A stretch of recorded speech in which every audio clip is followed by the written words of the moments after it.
A relaxed horse is a slow horse. False. A slow horse looks relaxed, but they're not.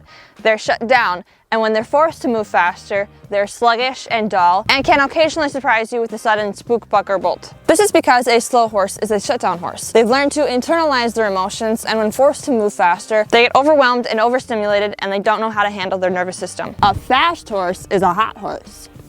Also false. A hot horse is a horse that's running on nerves and anxiety and doesn't know how to regulate their nervous system. They're like a bike with their throttle stuck wide open, and even when forced to stand still, they're still very jittery. Can a relaxed horse be a fast horse? 100%. That's when the horse is able to think the clearest and have the calmest mindset. To be able to be sure-footed and agile, no distractions and no reactiveness. A truly relaxed horse is right in the middle of shut down and hot. They're like a well-working bike where both the brakes and the gas work. All of the gates are easily accessible, and this is achieved through a proper foundation. A horse that has been shown how to access their speed and the ability to bring their energy back down. What happens when a horse goes into a faster gait is that they get a rush of overstimulation. It gets them excited and nervous and puts them on the edge, and then suddenly they're more reactive and harder to keep at a walk. This is because they need to be taught how to regulate their nerves. They need to be able to access the stimulation and then let it go. Our horses will be tearing up the pasture when they see me coming for feed time. It's normal. They get very excited, bucking, running, jumping, startling.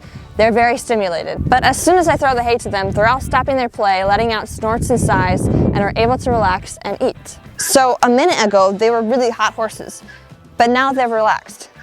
So why is that so hard to achieve when we're riding them? Horses trust their herd. They feel safe with their buddies, and they'll sleep confidently, allowing the other horses to be aware for them. Horses are very vulnerable when they're sleeping, so that's why when you go into the pasture and your horses are lying down, they'll immediately stand up when they see you coming. So when a horse is around someone that they trust, they're way more confident and able to regulate themselves, which means that the problem is us. Shocking, I know. They can function just fine when they're with their roomies, but when they're alone with us, they're insecure, unstable, jittery, distracted, distant, or they're just shut down, non-interactive, slow to respond, and dull. It's because they don't trust you. They're unsure of what you might do, and they don't feel seen or heard by you. A lot of people are completely unaware of the body language their horse is giving off, and to feel completely ignored makes a horse feel very alone and captured. So first, you want to work on your relationship with your horse. You want to study their facial expressions and how their ears move while they're thinking. Respond to what they're trying to communicate with you and make them feel seen. And once your horse is truly comfortable around you and able to completely relax while you're around, you can start to do whatever it is you like to do with your horse. Just continue to be very aware of your horse's signals. We can start practicing bringing the horse's energy up and then back down by applying bending exercises. You want to seek out those sighs and licks and chews to make sure your horse is really coming back down. Ask them for a higher gait and then bring them back down to a walk, trying to use as little rein as possible. You don't want to force the horse to stop. You want them to be able to do it willingly, and that creates the easily accessible brake. Forcing a horse to stop with peer pressure is nearly the same as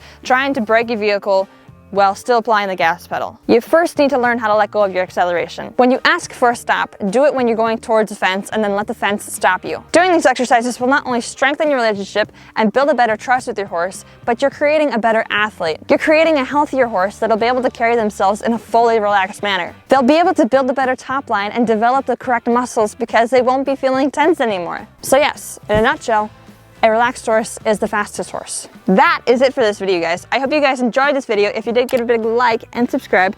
You can go follow me on Instagram and TikTok, and I'll see you guys next week, Sunday. Bye!